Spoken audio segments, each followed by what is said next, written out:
World campus connect May 2 Kannur hotel sky pearl, May 3 Kozhikode Hyson heritage. 5 ഭൂരിപക്ഷം എന്നതിൽ ഒരു മാറ്റവും ഇല്ല എന്നുള്ളത് പറയുന്നു.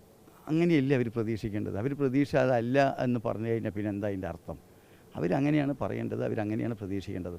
ഫലം വരുമ്പോൾ മാത്രമേ ആ തിരിച്ചടി മനസ്സിലാവുള്ളൂ. വോട്ടെടുപ്പിൻ്റെ പിറ്റേന്ന് മുതൽ തന്നെ ഞാൻ നമ്മുടെ പാലക്കാടുമായി ഇടകിച്ചേർന്ന് എൻ്റെ ജീവിത ഉപാധിയുമായി ചേർന്നൊക്കെ പ്രവർത്തിക്കുന്ന ആളാണ്. അപ്പോൾ എനിക്ക് അതിലൊന്നും യാതൊരു വിധ ടെൻഷനുമില്ല.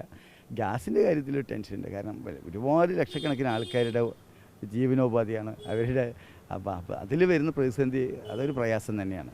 എന്ത് തന്നെയാണ് പാലക്കാടിൻ്റെ ആൾക്കാരോടൊപ്പം എന്നും ഉണ്ടാവും. ഇത്രയും കാലം അത് തന്നെയായിരുന്നു, ഇനിയും ഉണ്ടാവും. തെരഞ്ഞെടുപ്പിൻ്റെ വിധി അറിയാൻ ഇനി മണിക്കൂറുകൾ മാത്രമേ ബാക്കിയുള്ളൂ. പാലക്കാട് മണ്ഡലത്തിലെ 3 മുന്നണികളും നെഞ്ചിടിപ്പോടുകൂടി കാത്തിരിക്കുകയാണ് വിധി. കാരണം കഴിഞ്ഞ തവണകളെ പോലെ ആർക്കും ഒരു വ്യക്തമായിട്ടുള്ള ഭൂരിപക്ഷമോ അല്ലെങ്കിൽ വിജയ പ്രതീക്ഷയോ പാലക്കാട് മണ്ഡലത്തിലില്ല. അത്രയും കടുത്ത പോരാട്ടമാണ് പാലക്കാട് മണ്ഡലത്തിൽ ഇത്തവണ നടന്നത്. ആര് വിജയിക്കുകയാണെങ്കിലും ഒരു 2000-ൽ കുറവ് ഭൂരിപക്ഷത്തിൽ മാത്രമേ വിജയിക്കുകയുള്ളൂ എന്നുള്ളതാണ് മുന്നണികൾ തന്നെ ഏറ്റവും അവസാനം വിലയിരുത്തി പോകുന്നത്. ഏതായാലും നമുക്കൊപ്പം ഇപ്പോൾ പാലക്കാട് മണ്ഡലത്തിലെ LDF സ്ഥാനാർത്ഥിയായിട്ടുള്ള NMR റസാഖാണ് നമുക്കൊപ്പം ചേരുന്നത്. പ്രതീക്ഷയിൽ തന്നെയാണ്. നാളെയാണ് വിധി. നല്ല വിജയ പ്രതീക്ഷയിൽ തന്നെയാണ്. നാളെ തന്നെയാണ് വിധി. ആ വിധിയിൽ വൻ വിജയം നേടുമെന്നുള്ളത് തന്നെയാണ് പ്രതീക്ഷ. ഈ എക്സിറ്റ് പോളുകളൊക്കെ UDFന് വലിയ അനുകൂലമാണ് എന്ന രീതിക്കാണ് ഇപ്പോൾ പുറത്തു വന്നിട്ടുള്ളത്. അത് അങ്ങനെയല്ലേ കൊടുക്കാൻ പറ്റില്ല. കാരണം നിലവിൽ അവരെല്ലാം വിജയിച്ചു 10-15 കൊല്ലം. പെട്ടെന്ന് അവർ തോൽക്കുന്നു പറയാൻ പാടില്ലല്ലോ. LDF നമുക്കറിയാമല്ലോ അതിൻ്റെ യാഥാർത്ഥ്യം. അപ്പോൾ പക്ഷെ നമുക്ക് ജനങ്ങളുമായി വോട്ടർമാരുമായിട്ടൊക്കെ പ്രചരണ സമയത്ത് പോകുമ്പോൾ കിട്ടിയ പ്രതികരണത്തിൽ നിന്ന് തന്നെ നമുക്ക് വിജയം അന്നേ ഉറപ്പിച്ചതാണ്. നല്ല രീതിയിൽ തന്നെ ഒരു വിജയം ഉണ്ടാകും എന്നുള്ളതാണ്. നിങ്ങൾ പറയുന്ന ഭൂരിപക്ഷം കൂടി ആയിരിക്കില്ല, അതിലും വലിയ ഭൂരിപക്ഷത്തിൽ തന്നെ വിജയിക്കും.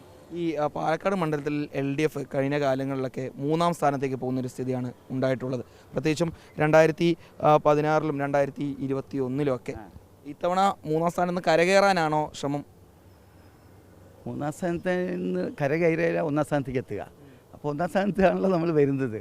അപ്പോൾ സ്വാഭാവികമായി കരകയറ്റം ഉണ്ട് എന്നുള്ളതാണ് ഞാൻ. കരകയറും. പിന്നെ 1-ാം സ്ഥാനം തന്നെ നമ്മൾ പിടിക്കുന്നത്. പാർട്ടിക്ക് അതിനുള്ള വോട്ട് പാലക്കാട് ഇല്ല എന്നുള്ളതാണ് പൊതുവെ വിലയിരുത്തി പോകുന്നത്.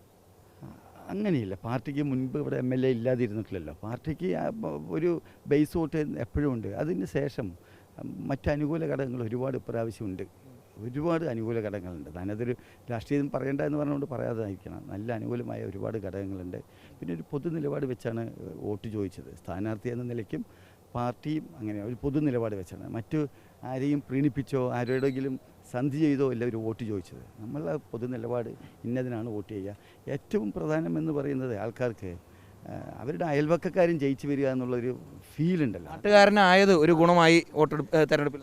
അത് സ്വാഭാവികമാണല്ലോ. നമ്മളെ തൊട്ട വീട്ടിലുള്ള ആൾ അല്ലെങ്കിൽ നമ്മളെ വേണ്ടപ്പെട്ട ആൾ ഒരു സ്ഥാനത്തെത്തുക എന്നുള്ളത് പറയുമ്പോൾ അതിനകത്ത് ഒരു അഭിമാനവും ഒരു താല്പര്യമൊക്കെ മൊത്തത്തിൽ ആൾക്കാർക്ക് ഉണ്ടാവും. അത് പ്രാവശ്യം നന്നായി പ്രകടമായിട്ടുണ്ട് എന്നുള്ളതാണ്.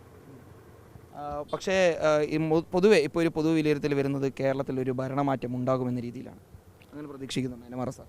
അങ്ങനെ ഒരു ഭരണമാറ്റത്തിൻ്റെ ഇതൊന്നും കാണുന്നില്ല. കാരണം ഈ പറയുന്ന എക്സിറ്റ് പോളുകളും സർവേകളും തന്നെ അത്ര വലിയ ഒരു അടിയൊഴുക്കളോ അതിനെക്കുറിച്ചൊന്നും പ്രവചിക്കുന്നില്ല. പിന്നെ ഇടതുപക്ഷത്തിൻ്റെ കണക്കുകൂട്ടലുകൾക്ക് പ്രകാരം ഒരു 75 സീറ്റിന് മേലെ 76 സീറ്റ് 77 സീറ്റൊക്കെ ജയിച്ച് വരുമെന്നുള്ളത് തന്നെയാണ്.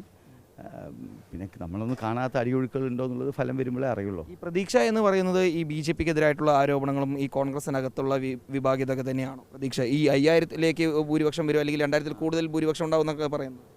അതല്ല, ഞാൻ ആദ്യം തന്നെ പറഞ്ഞത് നമ്മുടെ അയൽവക്കക്കാരനൊരാൾ ഒരു ജനപ്രതിനിധിയായി വരുമ്പോൾ നമുക്കുണ്ടാകുന്ന ഗുണം അതുതന്നെയാണ് നമ്മുടെ പ്രതീക്ഷ. പിന്നെ നമ്മൾ ഈ എപ്പോഴും ഒരു നരേറ്റീവ് ഇവിടെ കൊണ്ടുവന്നുകൊണ്ടിരുന്നു. 10-15 കൊല്ലമായി 4 ഇലക്ഷൻ ഉണ്ട്. ഇതിലൊക്കെ ഒരു നരേറ്റീവ് കൊണ്ടുവന്നു. അപ്പോൾ ആ നരേറ്റീവിൽ ഒരു പൊള്ളത്തരം കൂടി ജനം കാണും, അല്ലെങ്കിൽ കാണും. അതന്നെ ഈ ഇന്നാൾക്ക് വോട്ട് ചെയ്താൽ ഇന്നാൾ ജയിച്ചു പോകുമെന്നുള്ള പറയുന്നൊരു നരേറ്റീവ് ഉണ്ടായിരുന്നു. ഇടതുപക്ഷത്തിന് വോട്ട് ചെയ്താൽ BJP ജയിക്കുമെന്ന് പറയുന്നത്. അപ്പോൾ അത് കാലങ്ങളായിട്ട് ചെയ്തുകൊണ്ടിരുന്നു. അതിനൊരു മാറ്റം എന്തായാലും ഉണ്ടാവണമെന്ന് ചിന്ത പലവരിലും നമ്മൾ അവരുമായിട്ട് സംസാരിക്കുമ്പോൾ കിട്ടുന്ന ആ നരേറ്റീവ് പൊളിച്ചു എന്നാണ്. ഫലം വരുമ്പോൾ കാണും. ഫലം വരുമ്പോൾ എന്താണ് അതിൻ്റെ പ്രതീക്ഷ പൊളിച്ചു എന്നുള്ളത്. പിന്നെ ഉറപ്പന്നെയല്ലേ, ഉറപ്പന്നെയാണ്. അതുകൊണ്ടാണ് അതിന് 1-ാം സ്ഥാനത്ത് ഉണ്ടാവുന്നു, വിജയിക്കുന്നു. നിങ്ങൾ പറഞ്ഞ ഭൂരിപക്ഷമില്ല, അതിൽ കൂടുതൽ ഭൂരിപക്ഷം കിട്ടുമെന്നൊക്കെ പറയുന്നതിൻ്റെ അടിസ്ഥാനം അത് തന്നെയാണ്. കോൺഗ്രസിൻ്റെ മുതിർന്ന നേതാക്കൾ ഇപ്പോഴും പാലക്കാട് മണ്ഡലത്തിൽ വലിയ പ്രതീക്ഷയിലാണുള്ളത്. കാരണം അവർ പറയുന്നത് 5 ഭൂരിപക്ഷം എന്നതിൽ ഒരു മാറ്റവും ഇല്ല എന്നുള്ളത് പറയുന്നു. അങ്ങനെയല്ല അവർ പ്രതീക്ഷിക്കേണ്ടത്. അവർ പ്രതീക്ഷ അതല്ല എന്ന് പറഞ്ഞു കഴിഞ്ഞാൽ പിന്നെ എന്താ അതിൻ്റെ അർത്ഥം? അവരങ്ങനെയാണ് പറയേണ്ടത്, അവരങ്ങനെയാണ് പ്രതീക്ഷിക്കേണ്ടത്. ഫലം വരുമ്പോൾ മാത്രമേ ആ തിരിച്ചടി മനസ്സിലാവുള്ളൂ. ഏതായാലും പാലക്കാട് വിജയിക്കുന്ന ഏറ്റവും ആദ്യം വിജയിക്കുന്ന മണ്ഡലങ്ങളൊന്നുമായി പാലക്കാട് ഉണ്ടാവും. ഇത് വോട്ടെണ്ണലിൻ്റെ അവർ എന്തെങ്കിലും സാങ്കേതിക തകരാറുണ്ടെങ്കിൽ അതൊന്നും അറിയില്ല എനിക്ക്. പാലക്കാട് വിജയിച്ചിട്ടുണ്ടാവും, ഇടതുപക്ഷ സ്ഥാനാർത്ഥി വിജയിച്ച് നല്ല ഭൂരിപക്ഷത്തിന് വിജയിച്ചുകൊണ്ട് ഇവിടെ ഉണ്ടാവും ജനപ്രതിനിധിയായിട്ട്. റിസൾട്ടിൻ്റെ ടെൻഷനൊപ്പം ഗ്യാസിൻ്റെ ഒരു ടെൻഷനും കൂടി ഉണ്ടല്ലോ. റിസൾട്ടിൻ്റെ ഭാഗം എനിക്ക് ടെൻഷനേ ഇല്ല. കാരണം വോട്ടെടുപ്പിൻ്റെ പിറ്റേന്ന് മുതൽ തന്നെ ഞാൻ നമ്മുടെ പാലക്കാടുമായി ഇടകിച്ചേർന്ന് എൻ്റെ ജീവിത ഉപാധിയുമായി ചേർന്നൊക്കെ പ്രവർത്തിക്കുന്ന ആളാണ്. അപ്പോൾ എനിക്ക് അതിലൊന്നും യാതൊരു വിധ ടെൻഷനും ഇല്ല. ഗ്യാസിൻ്റെ കാര്യത്തിൽ ടെൻഷനുണ്ട്. കാരണം ഒരുപാട് ലക്ഷക്കണക്കിന് ആൾക്കാരുടെ ജീവനോപാധിയാണ് അവരുടെ. അപ്പോൾ അതിൽ വരുന്ന പ്രതിസന്ധി അതൊരു പ്രയാസം തന്നെയാണ്. ജയിക്കട്ടെ എന്നുള്ളതിനാണ് പ്രതീക്ഷിക്കുന്നത്. പക്ഷേ മറിച്ചാണ് ഒരു ഫലമെങ്കിൽ എങ്ങനെയായിരിക്കും പാലക്കാട്ടെ പ്രവർത്തനം? നമ്മൾ എന്താണെങ്കിലും പാലക്കാട് തന്നെയല്ലേ, ജനങ്ങളോടൊപ്പം എന്നും ഉണ്ടാവും. മറിച്ചാണെങ്കിലും ഇപ്പോൾ കാരണം നമ്മളെല്ലാവരും ജയിക്കാൻ വേണ്ടിയിട്ടാണ് മത്സരിക്കുന്നത്. ആയിരിക്കും ഒരാളെ ജയിക്കുള്ളൂ. ആ പറഞ്ഞത് യാഥാർത്ഥ്യം കൂടിയാണ്. നമ്മൾ വിജയപ്രതീക്ഷയൊക്കെ വെക്കുമ്പോൾ തന്നെ അതും സംഭവിക്കാതൊന്നിരിക്കില്ല. എന്ത് തന്നെയാണ് പാലക്കാടിൻ്റെ ആൾക്കാരോടൊപ്പം എന്നും ഉണ്ടാവും. ഇത്രയും കാലം അത് തന്നെയായിരുന്നു, ഇനിയും ഉണ്ടാവും. അതിലെ പദ്ധതികൾ മനസ്സിലുണ്ട്. ഞാൻ തന്നെ ഈ നമ്മുടെ ഒരു പാലക്കാടിനൊരു പച്ചക്കുട പറഞ്ഞിട്ടൊരു പ്രോജക്റ്റ് നമ്മൾ മനസ്സുകൊണ്ട് ഇങ്ങനെ തയ്യാറായിട്ടുണ്ട്. അതുമായി ബന്ധപ്പെട്ട വീഡിയോസൊക്കെ ചെയ്യും. നല്ലൊരു പ്രതികരണമാണ് കിട്ടിക്കൊണ്ടിരുന്നത് അതുമായി ബന്ധപ്പെട്ട വീഡിയോസിലൊക്കെ. അപ്പോൾ അത് ആൾക്കാർക്കത് താല്പര്യമുണ്ട്, അത് ചെയ്യണമെന്നുള്ളൊരു ഇതുണ്ട്. പിന്നെ ഒരുപാട് സംഘടനകൾ അതുമായി ബന്ധപ്പെട്ട് ഫോൺ ചെയ്തിരുന്നു. ഞങ്ങൾ എല്ലാവിധ സഹായങ്ങളും തരാം. പക്ഷെ മഴയൊന്ന് വീണ് കഴിഞ്ഞാൽ നമുക്ക് അതിലേക്ക് ആ പദ്ധതിക്ക് പോകാൻ പറ്റില്ല. എന്തായാലും ജൂൺ 15 അതിന് തുടക്കം കുറിക്കുമെന്നുള്ളത് തന്നെയാണ്. എന്തായാലും ജയിച്ചാലും തോറ്റാലും പാലക്കാട് തന്നെ ഉണ്ടാകും. പാലക്കാട്ടുകാർക്ക് വേണ്ടിയുള്ള ചില പദ്ധതികൾ മനസ്സിലുണ്ട്. ആ പദ്ധതികളുമായി മുന്നോട്ട് പോകുക തന്നെയാണ് ലക്ഷ്യം.